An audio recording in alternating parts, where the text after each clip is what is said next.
안녕하세요. 서동진 작가입니다. 오늘은 미술 레지던시를 선별하고 합격률을 높이는 방법에 대해서 말해보려 합니다. 많은 분들이 궁금해하실 것 같아서 레지던시에 관련된 주제를 선정해 보았는데요. 사실 저 또한 레지던시를 지원하는 일이 많은 편이라서 제가 알고 있는 지식을 작가님들께 공유하는 것은 굉장히 부담스러운 일이긴 합니다. 그럼에도 불구하고 이렇게 공유하려는 이유는 실력 있으신 작가님들이 제 실력을 발휘해서 원하는 공간에 합격하시기를 바라기 때문입니다. 실력 있는 분들이 빠른 시간 안에 합격하는 것이 중요한 이유는 레지던시를 지원하는 수많은 작가님들이 받을 수 있는 기회가 그만큼 많아지기 때문입니다. 그렇게 서류 합격을 하시고도 번번이 면접에서 떨어지시는 작가님들은 책임감을 가지셨으면 좋겠고 자신도 알고 있는 단점을 꼭 보완하시길 바라겠습니다. 또한 매년 레지던시에 합격하셔서 설렘도 없고 매너리즘에 빠지실 만한 작가님들은 기회가 적으신 신진 작가님들께 기회를 양보해 주시는 미덕도 보여주시면 감사하겠습니다. 자신에게 과연 레지던시가 필요한가라는 질문을 스스로에게 던져보시고 작업의 깊이와 발전에 더 집중할 수 있는 유망한 작가님이 되셨으면 좋겠습니다. 물론 저 또한 마찬가지입니다. 자, 그럼 본론으로 들어가서 왜 나는 레지던시에 지원을 했는데 서류 통과도 못하는가에 대해서 이야기해 보겠습니다. 기본적으로 서류를 통과하지 못하는 이유는 다양하지만 근본적인 이유는 작품에 있습니다. 심사위원님들마다 좋아하는 취향이 다르고 좋은 작품을 판단하는 기준이 제각각일 겁니다. 그러나 지원하는 작가들의 작품을 둘러보게 된다면 어느 정도 합격의 선을 그을 수 있는 다양한 요소가 있을 겁니다.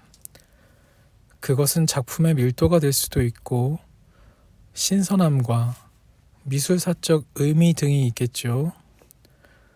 그렇게 작가님들은 무작정 서류를 들이밀 것이 아니라 레지던시에 합격하시는 작가님들의 작품을 둘러보시고 과연 내가 경쟁이 가능한가에 대해서 먼저 생각해 보셨으면 좋겠습니다. 쉬운 예로 그냥 저랑 비교하시면 될 것 같습니다. 서동진 작가 정도라면 심겁지. 서동진 작가의 작업은 너무 옛날 트렌드야. 서 작가보다 내가 스킬이 좀 더 좋은 것 같은데. 서동진 작가의 작업은 현대미술이 추구하는 방향과 맞지 않기도 하고 내 작품은 지금 당장은 부족하더라도 미술사적으로 발전 가능성이 높은 거야 라고 생각 드시는 분들은 지금 이 영상을 보고 계시지는 않을 것 같습니다. 아마도 이미 합격해서 레지던시에서 작업하고 계시는 분들 또는 안정적인 작업실에서 작업하고 계시는 분들이 대다수일 테니까요. 그러니까 서류 통과를 하시려면 자신의 작품이 어느 정도 경쟁력이 있어야 합니다.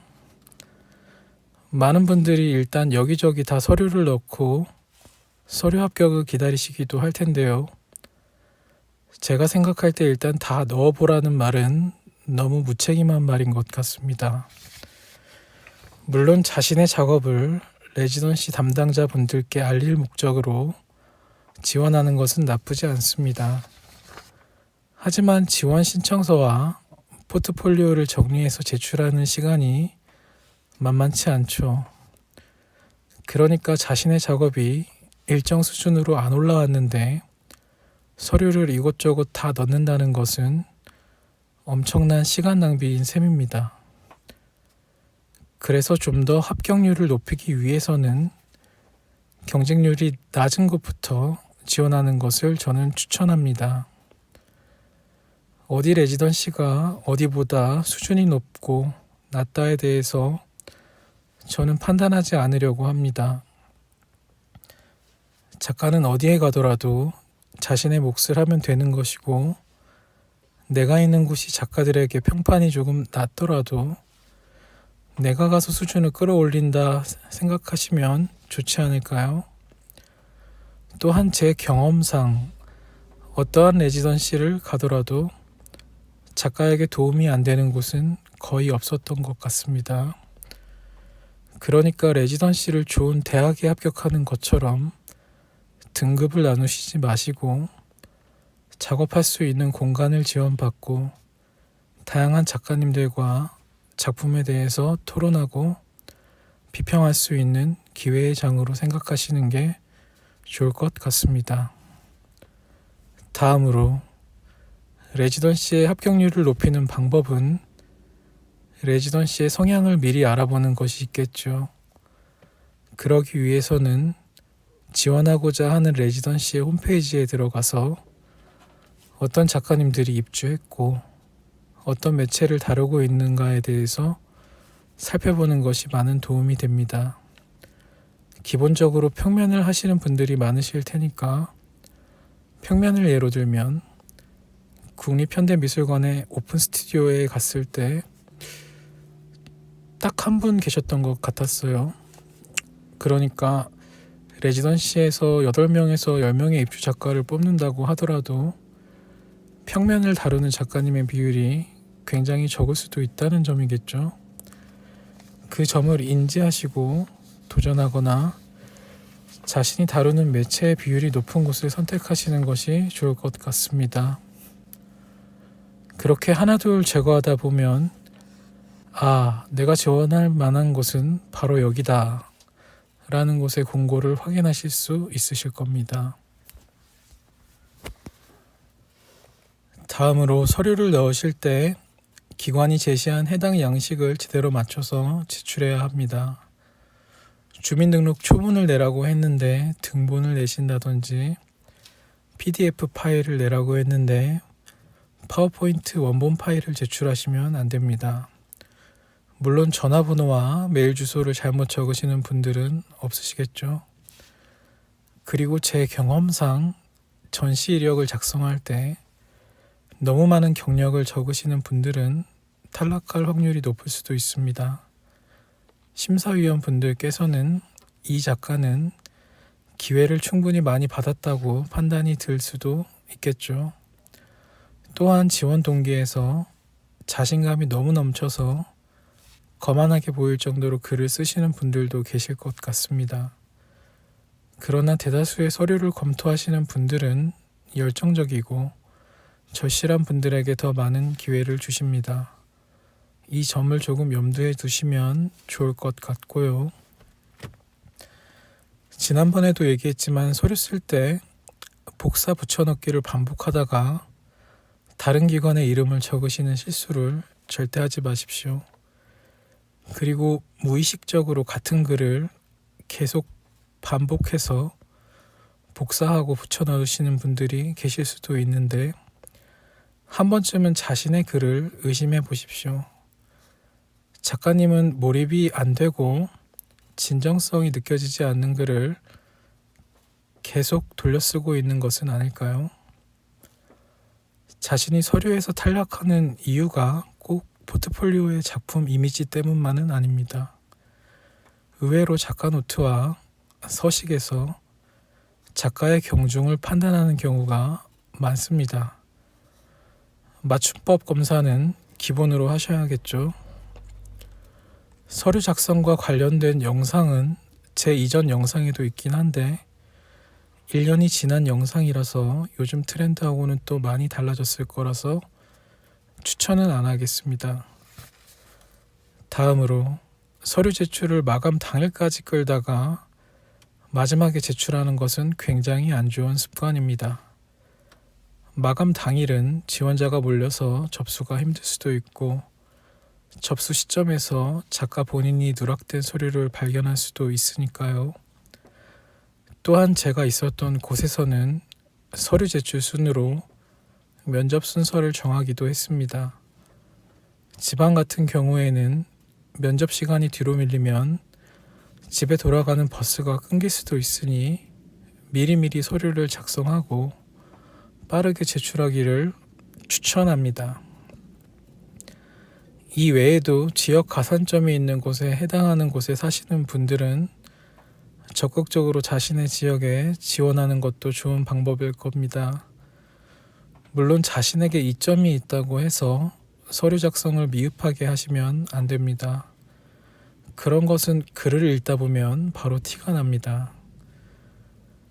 여러분이 현명하게 지원을 해서 서류 합격을 하셨다면 이제는 면접 심사입니다. 축하드립니다. 마지막 단계이죠. 하지만 면접에 합격했다는 전화를 받기 전까지 여러분은 합격한 것이 아닙니다.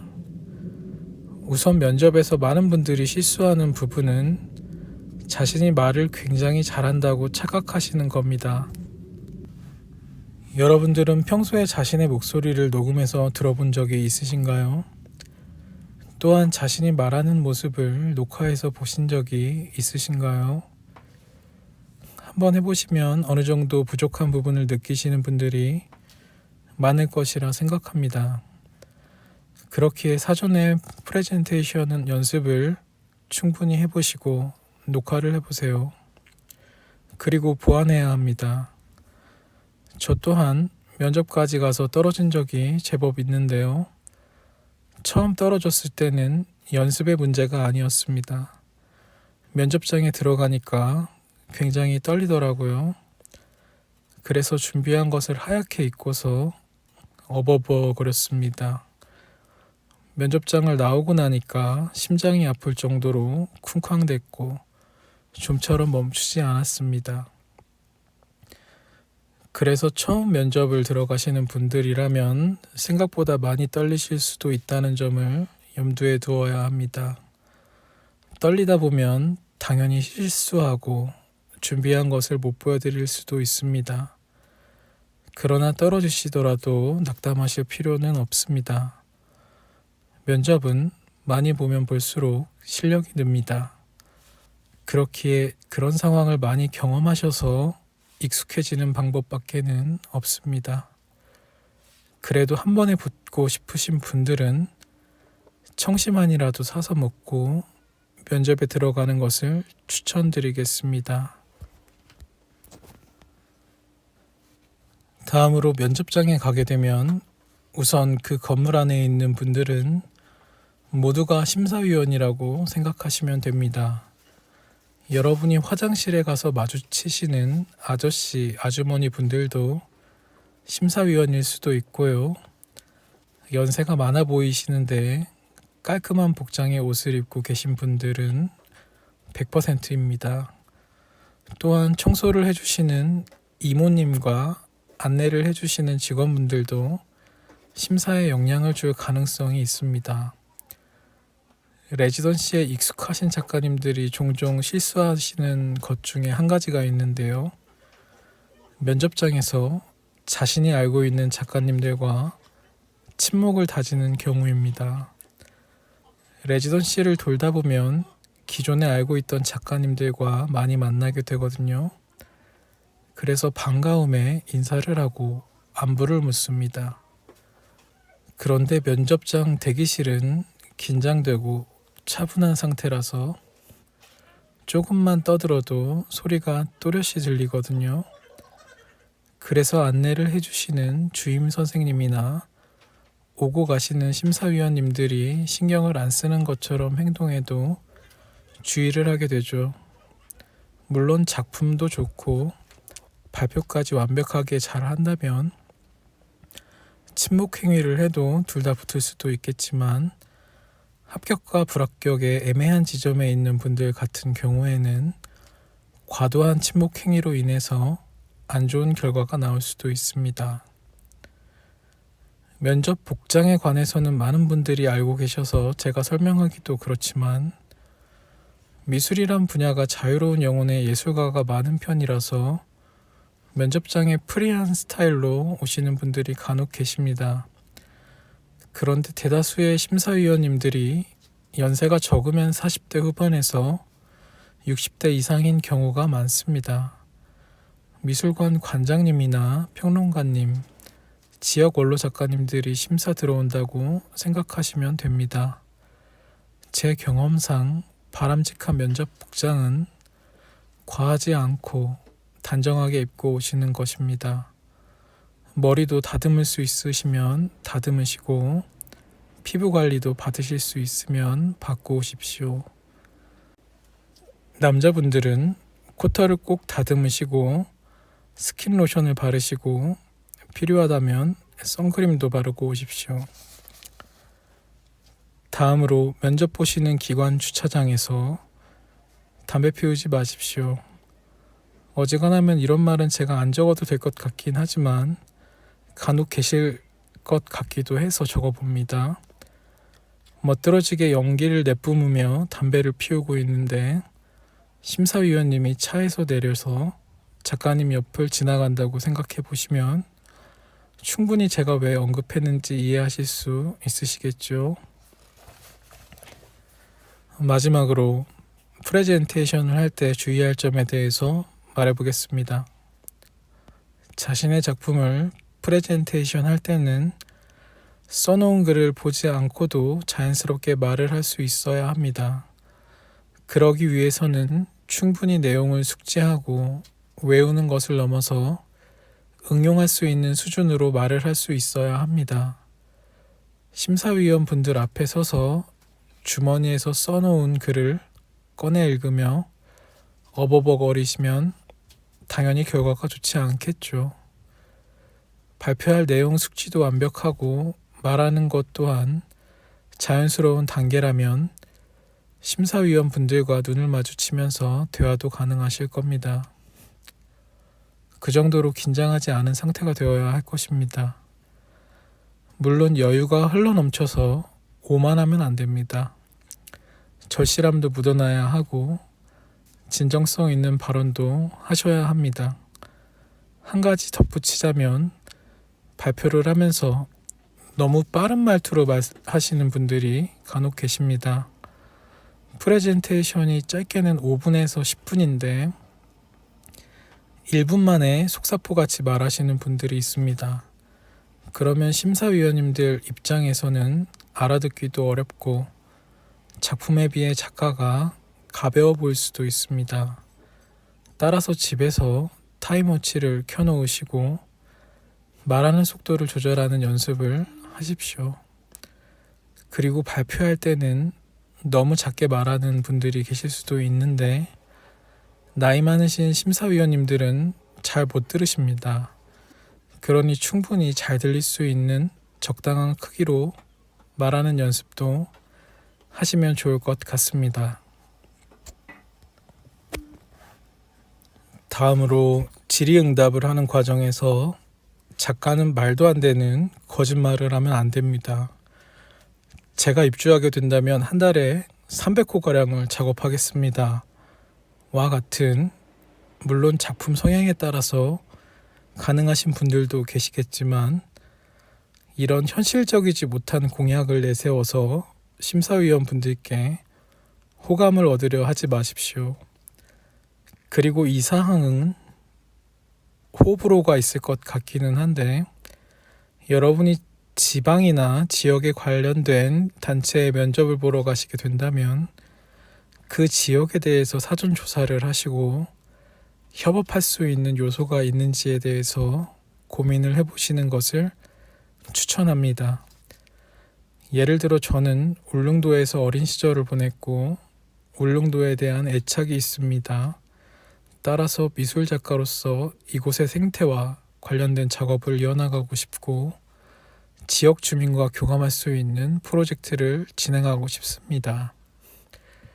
이렇게 말하면 가산점을 받을 수도 있긴 할 텐데 그러한 사항은 심사위원님들이 이 지역에 대해서 알고 있느냐, 지역을 위해서 어떤 작업을 할 수 있느냐 이런 질문이 나오면 자연스럽게 말하면 될 것 같습니다.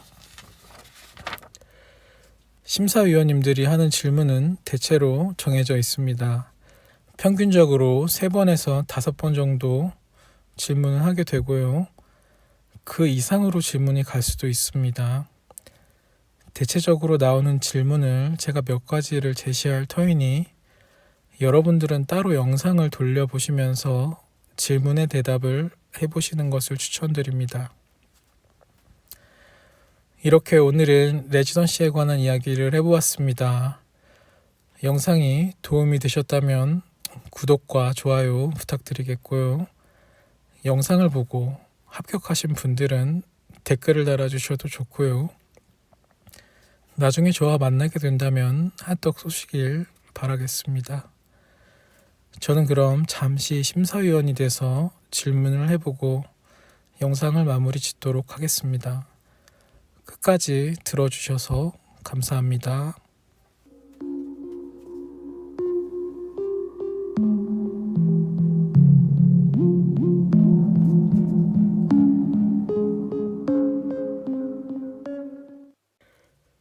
작가님의 작업은 조금 상업적으로 보이는데 저희 레지던시 성향과 맞는다고 생각하시나요? 지금 작업 형태가 너무 개인적인 부분을 다루고 있는데 인류 공통의 문제에 대한 접근은 해보신 적이 있으신가요? 레지던시에서 작가님이 얻을 수 있는 것은 무엇인가요? 저희 지역과 연관된 작업을 하실 수 있으신가요? 작가님은 또래 작가들에 비해서 나이가 있으신 편인데 어린 작가분들과 지내게 된다면 여러 가지 어려움이 있으시지 않을까요? 저희 시는 인구 증가 정책으로 인해서 만약에 합격하시게 된다면 저희 시로 주소를 바꿔주실 의향이 있으신가요? 지금 이러이러한 일을 하고 계시는데 이곳에서 작업을 하게 된다면 지금 하고 있는 일을 병행하실 건가요? 작업 계획서를 보니까 조금 이해가 안 가는 부분이 있는데 이게 가능한 계획인가요? 지금 한국 현대미술의 중심에 있는 서동진 작가를 어떻게 생각하시나요? 작가님은 이러이러한 재료로 작업을 진행하셨는데 따로 이유가 있나요?